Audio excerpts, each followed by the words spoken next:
जो आप लोगों तक सबसे पहले पहुंचे तो लाल बटन दबाकर चैनल को सब्सक्राइब जरूर करें और बेल आइकन दबाना न भूलें।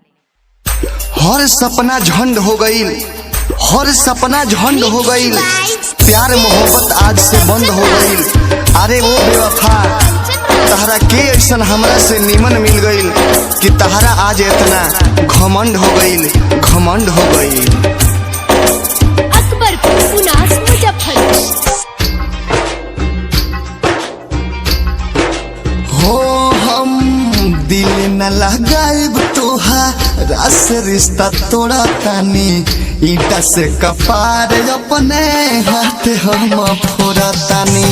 ना मिलब हाथ हम तोहरा से जोड़ा तानी, बाटे मजबूरी जान एही खातिर छोड़ा तानी। दिल न लगाइब तोहारा से रिश्ता तोड़ा तानी, ईटा से कपार अपन अपने हाथ फोड़ा तानी। बालाजी रिकॉर्डिंग स्टूडियो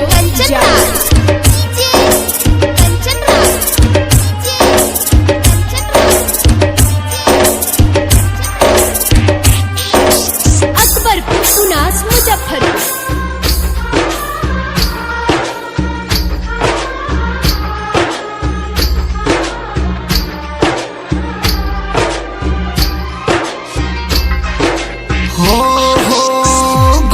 के बदरिया अब हमारा पर छा गईल, दूर होके के राजा समय अब गईल।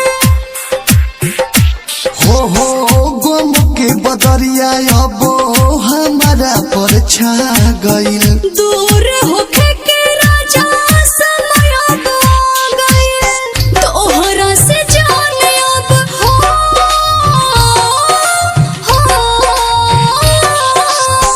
तोहरा से जान हम मोह अब मोड़ा तानी, बाटे मजबूरी जान एही खातिर छोड़ा तानी। दिल न लगाइब तोहारा से रिश्ता तोड़ा तानी, ईटा से कपार अपन अपने हाथ फोड़ा तानी।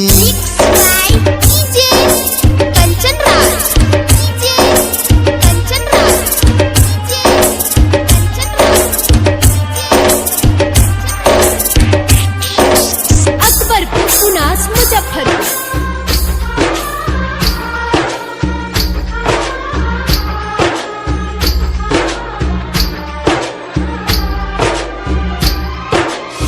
किस्मत में न जाने का लिखल विधाता, होता हमर शादी तोहरा बाबा के न पाता।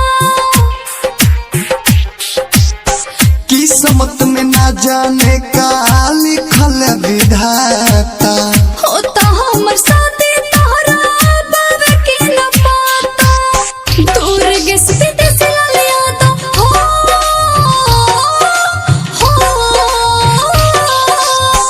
दूर गेस विदेश लिया तो अनसुना त तोड़ा तानी, बाटे मजबूरी जान एही खातिर छोड़ा तानी। दिल न लगाइब तोहारा से रिश्ता तोड़ा तानी, ईटा से कपार अपन अपने हाथ फोड़ा तानी। Balaji recording studio. अगर ऐतराज है इस जमाने को दो दीवानों के जीने से, अगर ऐतराज है इस जमाने को दो दीवानों के जीने से, तो ऐ खुदा हटा दे इस दिल का सिस्टम सीने से। Music director Tuntun Babu Salha Hajipur Vaishali. Balaji recording studio Jadavpur.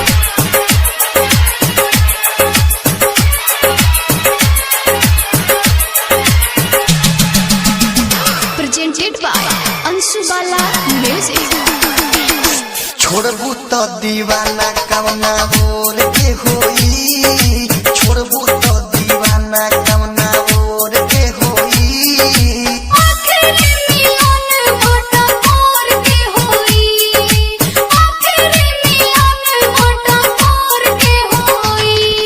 हमर नहीं भइले तो तोर के होई, हमर नहीं भइले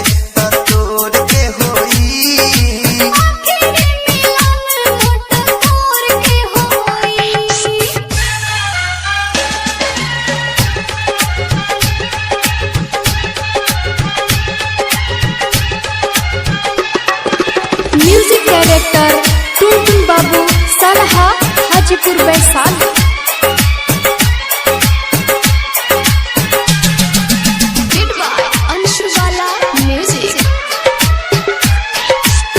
जातो बारू ससुरा तो अब कहाँ